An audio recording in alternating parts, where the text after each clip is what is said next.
1 year since January 6th, the day violent insurrectionists attacked the nation's capital in hopes of overturning the election for former President Trump. Since then, more than 700 people have been charged for their involvement in January 6th, and at least 20 have been sentenced to jail time.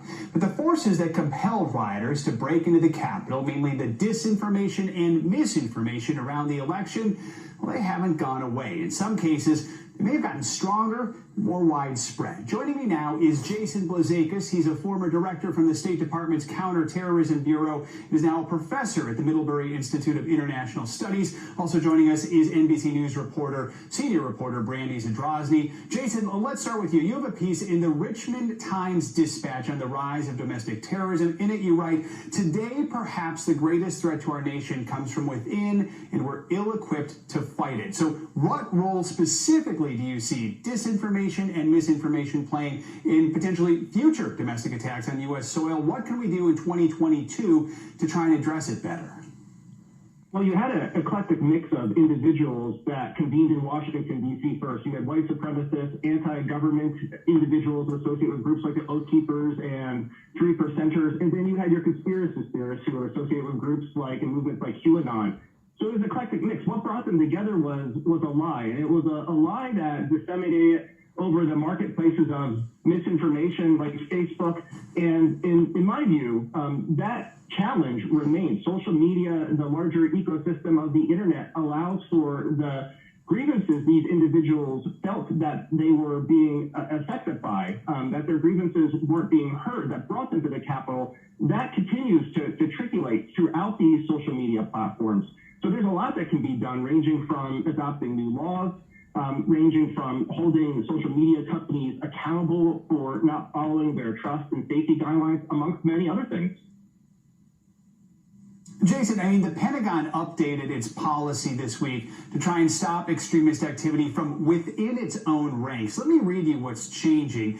The new policy lays out in detail the banned activities which range from advocating terrorism or suspecting or supporting the overthrow of the government to fundraising or rallying on behalf of an extremist group or liking or reposting extremist views on social media.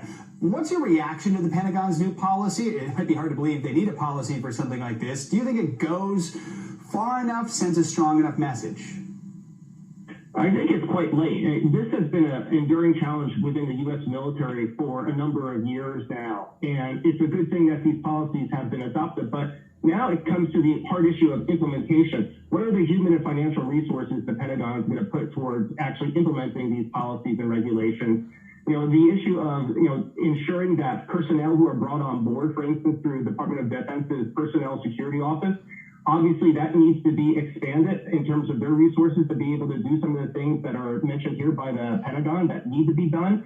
But again, if you go back to 2017 at the Unite the Right rally, you had active duty members of the military actually engaged in fisticuffs in Charlottesville, Virginia, and now we fast forward in time nearly 5 years later, and we're just actually implementing regulations. But again, that's good, but it has to come down to the operationalizing of those regulations, and that requires financial and human resources. And it really does mean taking away from, say, buying the next fanciest tank or aircraft carrier and devoting it to actually personnel who can check the fact that we're not putting military people with white supremacist views in a area in which they can do harm.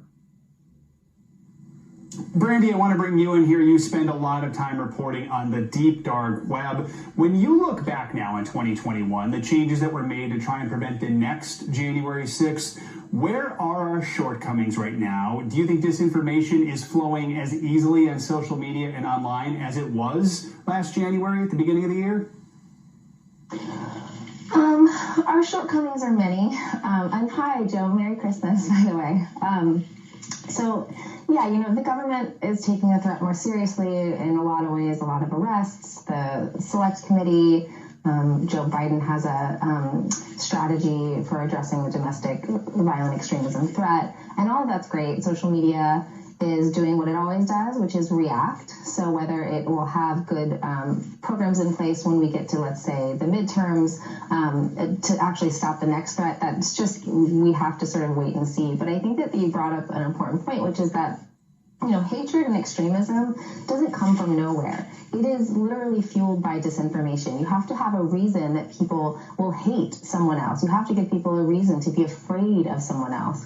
And for all of the people that were at the Capitol, it's because they felt like something was being stolen from them. The election, their neighborhoods, perhaps. And so, to fuel that lie, you need disinformation. And unfortunately, that disinformation is still very, very present. We may not see it on Facebook as much because we don't have an election right now, but we're still seeing them on smaller platforms because political polarization and internet use and COVID stress, et cetera, is still present. So, yes, it is just as bad as ever, but it just doesn't have an outlet at this moment. Brandy, the January 6 rioters were convinced of the big lie, as you mentioned, that the election was stolen from President Trump. Let's look forward.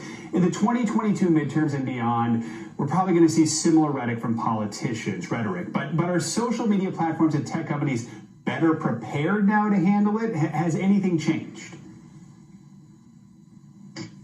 A lot of things have changed, right? There have been baby steps and then bigger ones by, huge platforms like Facebook and YouTube and smaller ones. But, this is really hard. It's hard to stop hatred from flowing. And so, the big platforms might be better equipped, but, Trump is banned, right? A lot of the people behind Stop the Steal are banned. But the problem is that threats evolve.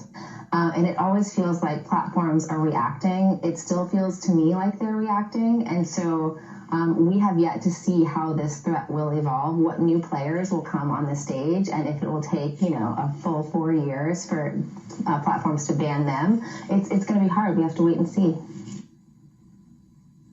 Brandy Zadrozny, Merry Christmas back to you. Jason Blazakis, also thank you for joining us on this holiday. Hope you both have a safe, healthy holiday weekend.